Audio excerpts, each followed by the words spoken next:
개혁주의자 워필드는 칼빈주의자는 모든 현상 배후에서 하나님을 발견하며 이 모든 현상 속에서 하나님의 뜻에 의하여 역사하시는 하나님의 손을 보며 기도하는 태로 자기 전생애를 살아가며 구원 문제에 있어서 자아 의존을 배제하고 하나님의 은혜만을 전적으로 의지하는 사람이라고 했습니다. 원로 목사님은 당신의 제자들과 성도들에게 귀가 따갑도록 가르치셨던 말씀 중 하나가 세계 역사의 중심은 구속사이며 구속사의 중심은 예수 그리스도, 예수 그리스도의 구속사는 그의 몸된 교회를 통하여 전개되며 예수 그리스도의 교회는 케루막 곧 전도 운동을 통하여 나타난다고 했습니다.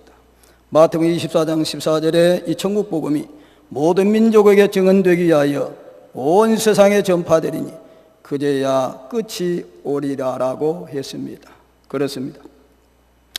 역사가 존재하고 있는 목적은 택자들을 구원받게 하기 위해서라고 하는 것입니다.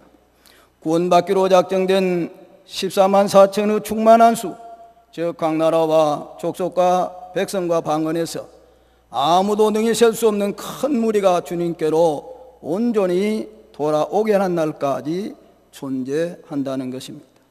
세계 선교는 택자 구속 운동의 마침표를 찍게 하기 위한 유일한 수단이요 방편이며 이를 위해 교회가 있고 오늘 우리 모두가 존재하는 줄로 믿습니다. 교회 운동의 주체는 사람이 아니라 여호와 하나님이십니다. 여호와 하나님께서는 당신의 교회를 통해 요셉처럼 잘 준비된 사람들로 하여금 전도사역에 수종들게 하심으로 택자 구속운동을 전개해 나가게 하시는 것입니다. 본문을 중심해서 요셉과 세계 선교라고 하는 제목으로 말씀을 전하기 원합니다. 요셉은 세계 선교에 큰 공헌을 한 지도자입니다. 저는 경제학적 용어로 요셉은 세계 선교에 금자탑을 쌓은 지도자라고 그렇게 표현을 해봤습니다. 요셉은 세계 선교에 비전을 받았습니다. 창세기 37장 5절로 6절에 요셉의 꿈을 꾸고 자기 형들에게 고하며 그들이 그를 더욱 미워하였더라. 요셉이 그들에게 이르되 청컨대 나의 꿈을 들으시오라고 했습니다. 여기에 꿈은 일반적인 꿈이 아니라 하나님의 섭리로 주어진 특별한 계시로 장차 요셉이 애굽의 총리가 될 것과 그를 통해 전개될 교회 운동과 세계 선교의 비전이었습니다. 그러나 소년 요셉은 그가 꾼 꿈이 장차 그가 애굽의 총리가 되어 세계 선교의 중심적인 인물로 쓰임받게 될 것으로는 깨닫지 못했을 것입니다. 그러나 하나님은 요셉을 세계 선교를 위한 중심적 인물로 택정하시고 그에 대한 계시를 요셉에게 주셨으며 요셉은 계시를 받은 지 약 35년 후에 그가 하나님께로부터 받은 계시가 세계 선교 사역이었음을 깨닫고 그 사실을 그 형들에게 말을 했습니다. 오늘 본문 20절에 당신들은 나를 해하려 하였으나 하나님은 그것을 선으로 바꾸사 오늘과 같이 만민의 생명을 그랬어요. 만민의 생명을 구원하게 하시려 하셨나니라고 했습니다. 영감의 사람 스데반은 이스라엘의 출애굽 운동을 광야교회 운동으로 명명했습니다. 사도행전 7장 38절에 신의 산에서 말하는 그 천사와 우리의 조상들과 함께 광야교회에 있었고라고 했습니다. 족장들 시대의 가정은 곧 교회 공동체였습니다. 아브라함, 이삭, 야곱의 가정 등이 곧 교회의 공동체이었다라고 하는 것입니다. 그렇다면 광야교회 전신은 두말할 것도 없이 야곱의 교회가 아니겠습니까? 꿈의 사람 요셉은 교회 공동체의 중심적인 인물로 하나님께 택정하심을 받아 귀하게 쓰임을 받았던 것입니다. 요셉은 세계 선교의 비전을 공유했습니다. 창세기 37장 1절에 우리가 밭에서 곡식단을 묻더니 네 단은 일어서고 당신들의 다는 내 단을 눌러서서 절하되리라고 했고, 9절에는 요셉이 다시 꿈을 꾸고 그의 형들에게 말하 이르되 내가 또 꿈을 꾼즉 해와 달과 11별이 내게 절하더이다라고 했습니다. 요셉은 꿈을 꾸고 꿈을 말하는 자였습니다. 요셉의 형들은 요셉을 가르쳐서 꿈꾸는 자라고 했습니다. 창세기 37장 19절에 서로 이르되 꿈꾸는 자가 오는도다라고 했습니다. 요셉은 두 가지 꿈을 꾸었습니다. 그러나 그 내용은 세계 선교의 비전에 가는 하나의 꿈만이었습니까? 그러나 그 내용은 세계 선교의 비전에 가는 꿈이었는데, 일반 사전에서 꿈을 잠자는 동안에 깨어 있을 때처럼 여러 가지를 보고 듣고 느끼는 정신 현상이라고 했고, 영문에서는 꿈을 비전으로 표기를 했으며 성경에서는 꿈을 묵시로 표기를 했습니다.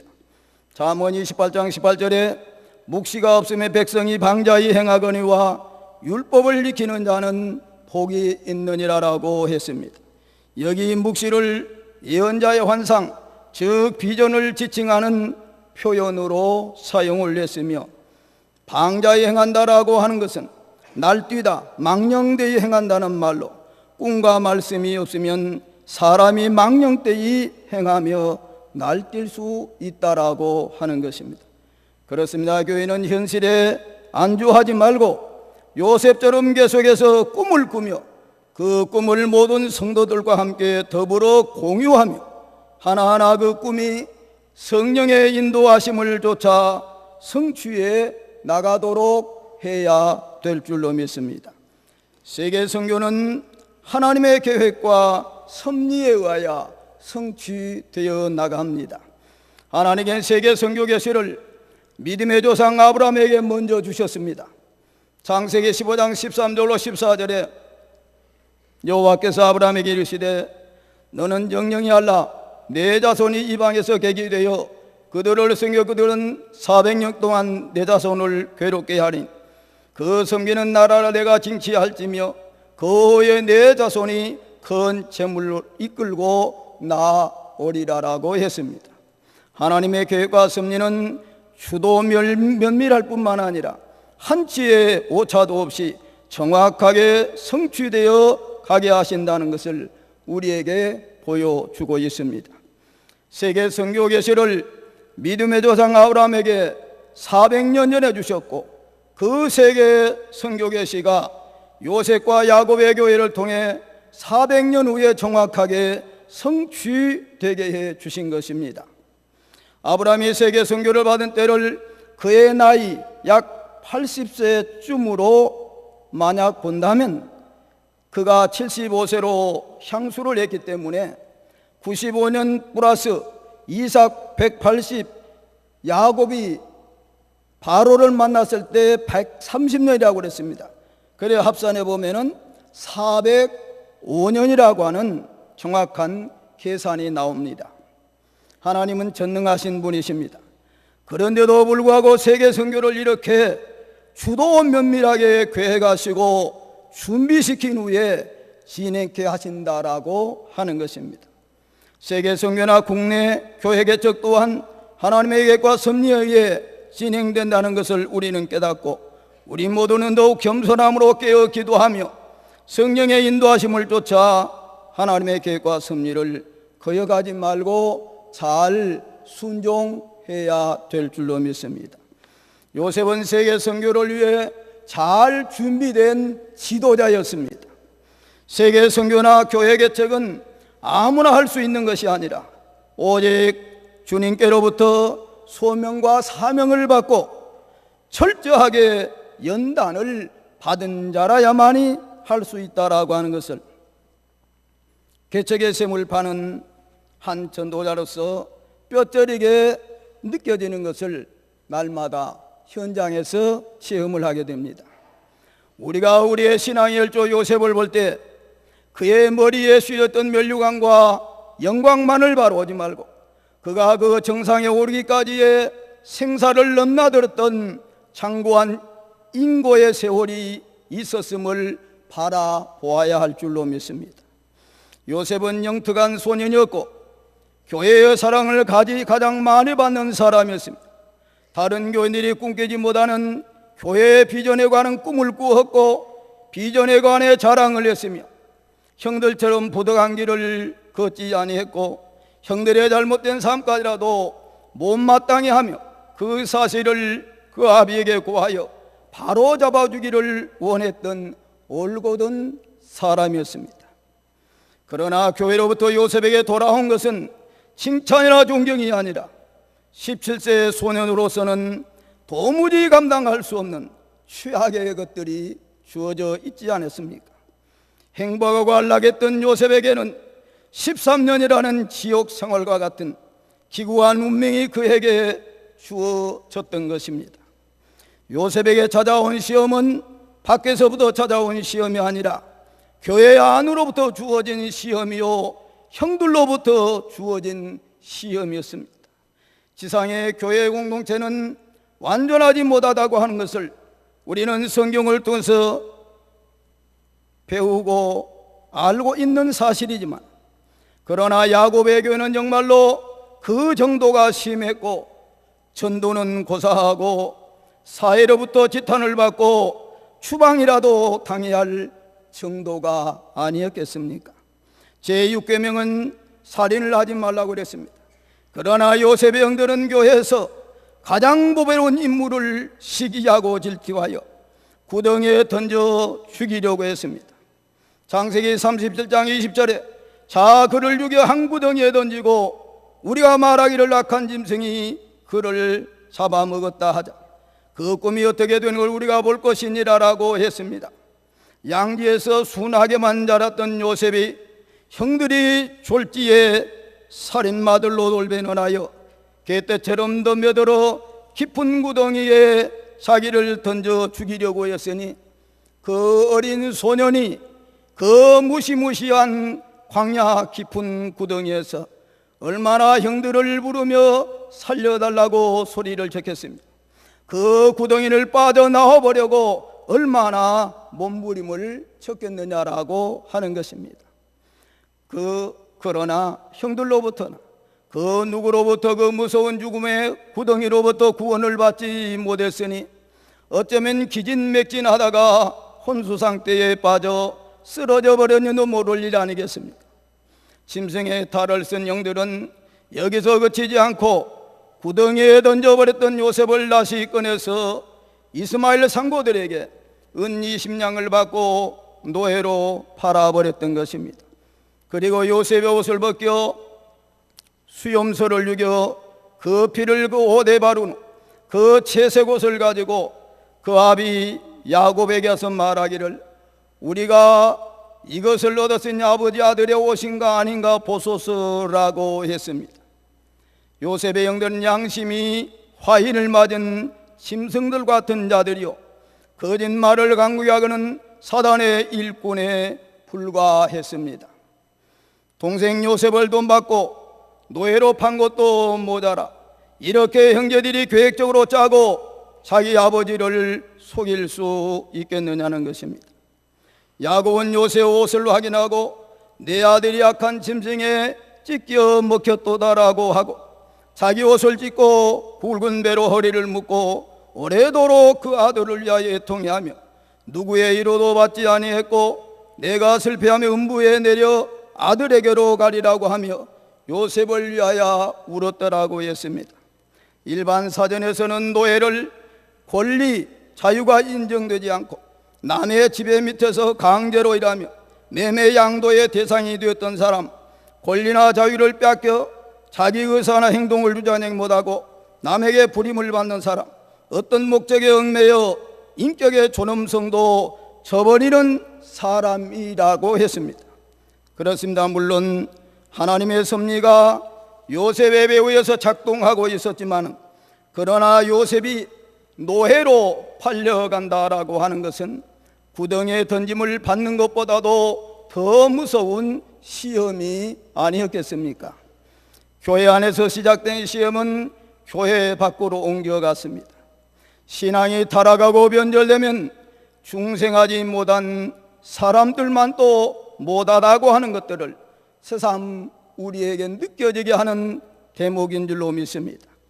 요한복음 16장 2절에 사람들이 너희를 추리할 뿐만 아니라 때가 이르면 물은 너희를 죽이는 자가 생각하기를 이것이 하나님을 섬기는 예라 하리라 라고 했습니다. 요셉은 노예에서 다시 보디발 장군의 집에 노예로 팔려갔으며, 요셉은 또다시 보디발 장군의 부인으로부터 성폭행자라고 하는 얼토당토 않는 누명을 뒤집어 쓴 때 시위대 뜰 안에는 옥에 감금되어 졸지에 죄수로 전락을 하고 말았습니다. 고린도전서 10장 13절에 사람이 감당할 시험 밖에는 너에게 당한 것이 없나니 오직 하나님은 미쁘사 너희가 감당치 못할 시험당함을 허락지 아니하고 시험당할 즈음에 또한 피할 길을 내사 너희로 능히 감당케 하시느니라 라고 했고, 로마서 8장 28절에 우리가 알거니와 하나님을 사랑하는 자 곧 그 뜻대로 부르심을 입은 자들에게는 모든 것이 합력하여 선을 이루느니라 라고 말씀했습니다. 요셉은 실로 인간이 감내하기 어려운 그런 시험들을 만났었습니다. 그러나 요셉은 좌우로 치우치지 아니했고 뒤로 물러나 침륜에 빠지지 아니했으며 하나님을 향해 항변을 하거나 불평이나 원망을 하지 아니했고, 자기 형들을 향해서도 불평이나 원망 한마디 아니했을 뿐만 아니라 오히려 형들을 용서했고 사랑으로 품었으며 그들과 그들의 식소들까지도 생계 문제를 책임지고 끝까지 돌보았지 아니했습니까? 잠언 17장 3절에 도가니는 은을 풀무는 금을 연단하거니와 여호와는 마음을 연단하시느니라 라고 했습니다. 요셉의 영은 형들은 요셉을 헤아려 했으나 하나님은 그것을 선으로 바꾸사 만민의 생명을 구원하게 하시려고 그와 함께 해주셨고 때를 따라 그에게 은혜를 덧입혀 주셨으며 이 풍랑인연하여 세계 선교 사역을 성취하는 일에 요셉을 더욱 강인하게 연단하여 세계적인 중심적 인물로 높이 들어 사용하신 줄로 믿습니다. 세 번째는 세계 선교센터를 하나님의 섭리에 따라 애굽으로 옮겨서 복음을 증거했습니다. 하나님의 계획과 섭리를 쫓아 요셉은 교회를 애굽으로 이전했습니다. 그리고 바로 왕과 신하들과 백성들에게 꿈을 통해서 복음을 증거했고, 자기 아버지 야곱을 바로게 인도하여 복음 증거하는 일을 했으며 세계인들에게 양식을 팔면서 요셉은 복음을 증거했던 것입니다. 사랑하는 성도 여러분, 요셉은 세계 선교의 금자탑을 쌓은 지도자였습니다. 그런 세계 선교의 비전을 받았고 그 비전을 교회와 함께 공유하며 선포했습니다. 요셉은 세계 선교를 잘 준비된 지도자였습니다. 교회 생활을 통해 일찍 경건 훈련을 했고 여러 큰 시험들을 받음으로 강인한 지도자로 변모되었습니다. 그가 만인의 생명을 살리는 사명자로 하나님께로부터 택정을 받은 지도자라고 하는 사실을 깨닫고 세계 선교에 충성을 했던 것입니다. 그는 세계 선교를 위해 주어진 기회를 선용하여 복음을 증거했고 목회자를 바로 앞에 서게 함으로 복음을 증거하게 했으며 세계적으로 비롯한 흉년을 만나 세계인들이 괴로워하고 있을 때에 축복의 창고를 열어 제낀 후 만민에게 곡식을 팔며 복음을 증거했습니다. 요셉은 그가 나이 110세로 향수했다고 그랬습니다. 그러나 그는 교회가 아브라함과의 언약 성취를 위해 가나안으로 다시 돌아가게 될 것을 확신했으며 교회로 하여금 출애굽할 때에 자기의 해골을 메고 나가도록 유언을 했습니다. 요셉을 통해 애굽으로 내려왔던 교회는 아브라함에게 언약하셨던 대로 다시 광야 교회 시대를 거쳐 가나안 시대를 열게 되었고 사사 시대와 왕정 시대와 말라기 시대를 거쳐 신약 복음 시대를 맞게 된 것입니다. 신약의 모든 교회는 오순절 성령 강림의 폭발적인 역사로 인해 세계 선교 시대를 활짝 열게 되었고, 주님께서 명령하신 대로 땅끝까지 복음이 전파되며 하나님 나라가 확장되고 택자 구속운동의 만치편을 찍기 위하여 역사의 수레바퀴는 오늘 또 돌아가고 있는 것입니다. 오늘 우리가 교회의 맥과 뿌리를 소급해서 올라가 본다면 세계 선교의 금자탑을 쌓아 올렸던 요셉을 우리는 만나게 되는 것입니다. 요셉은 세계 선교의 위대한 금자탑을 쌓았을 뿐만 아니라 사도들과 신약의 모든 교회의 세계 선교 대부로서의 자리매김을 한 인물이라고 봅니다.